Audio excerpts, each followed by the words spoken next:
On est en janvier 2026 et le Gabon, il est à un tournant. On parle d'une nouvelle république, d'un nouveau gouvernement, de grandes promesses, de vraiment tourner la page. Sauf que, dès les premières semaines, tout est mis à l'épreuve. Les fondations de ce grand renouveau sont déjà en train de trembler.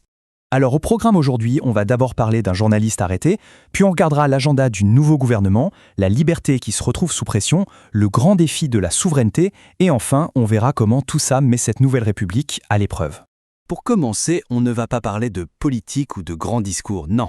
On plonge directement au cœur d'une affaire qui a secoué tout le pays, une histoire de confrontation qui est vite devenue le symbole de toutes les tensions du moment. Voilà, le 15 janvier 2026, le journaliste Roland Oluba Oyabi est arrêté, et pas n'importe comment. Une interpellation très musclée en pleine rue à Libreville. Forcément, ça a provoqué une onde de choc, un mélange d'indignation et d'inquiétude partout dans le pays. Et l'affaire s'emballe très très vite. En 48 heures à peine, on passe d'une arrestation choquante à quelque chose de totalement inédit. Des excuses publiques du B2, qui est quand même un service de sécurité très puissant. Mais attention, malgré ces excuses, le journaliste, lui, reste en prison. Alors, petite précision importante, le B2, c'est quoi exactement?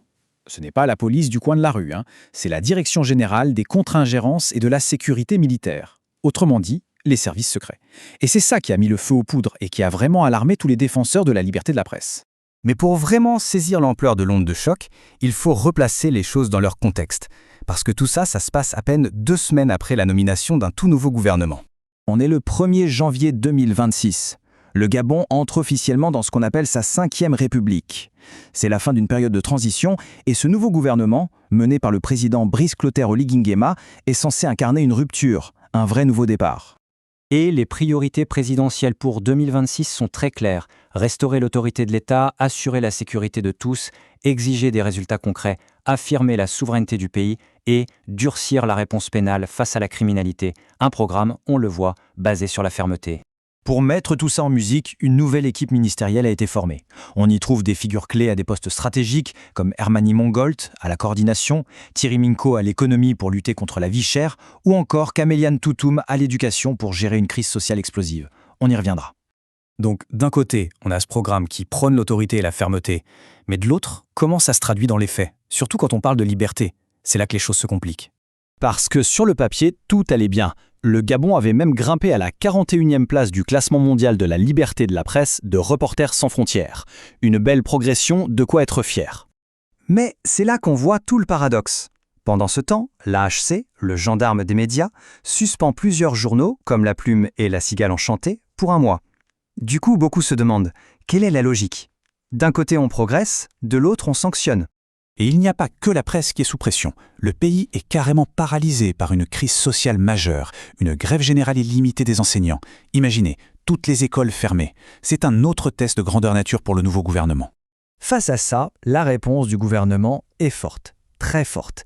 Il promet de régulariser la situation administrative précaire de près de 7000 enseignants. C'est énorme, un geste vraiment significatif. Alors on pourrait se dire, problème résolu, non? Eh bien, pas du tout. Malgré cette annonce spectaculaire, les écoles restent fermées. Pourquoi? Parce que les enseignants votent la poursuite de la grève. Pour eux, les promesses c'est bien, mais sans accord formel et sans garantie de paiement, ça ne suffit pas. Et cette doctrine de la fermeté, on la retrouve sur tous les fronts, pas seulement à l'intérieur du pays. Le gouvernement veut aussi affirmer la souveraineté du Gabon.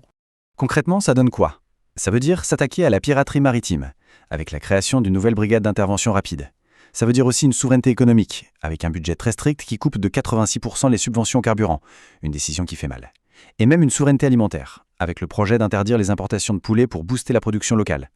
Mais le sujet qui va vraiment mettre le feu aux poudres, c'est quand le gouvernement ouvre officiellement le débat sur une question ultra sensible. Faut-il, oui ou non, rétablir la peine de mort? Et là, c'est le choc de 2 visions. D'un côté, ceux qui disent que c'est une réponse nécessaire à l'angoisse des gens face à la montée de la violence, que l'État doit montrer sa fermeté. De l'autre, ceux qui rappellent que la Constitution de 2024 garantit le droit à la vie et que c'est une violation des engagements internationaux du Gabon, un débat qui divise profondément le pays. Ce qui nous amène à la question de fond. Finalement, que faut-il retenir de tout ça? On parle d'un vrai changement ou juste d'une illusion de changement? On a donc un gouvernement pris dans une sorte de grand écart. D'un côté, il affiche une volonté de force, de résultat. Mais de l'autre, il est accusé de mettre à mal les libertés et il peine à résoudre des crises sociales très profondes. Et pour finir, on va laisser le mot de la fin à un éditorialiste gabonais. Une question qui résume parfaitement le dilemme et qui, finalement, déterminera si cette nouvelle république est un succès ou un échec. La question c'est, changer les hommes sans briser les chaînes du système, c'est entretenir l'illusion du changement? À méditer.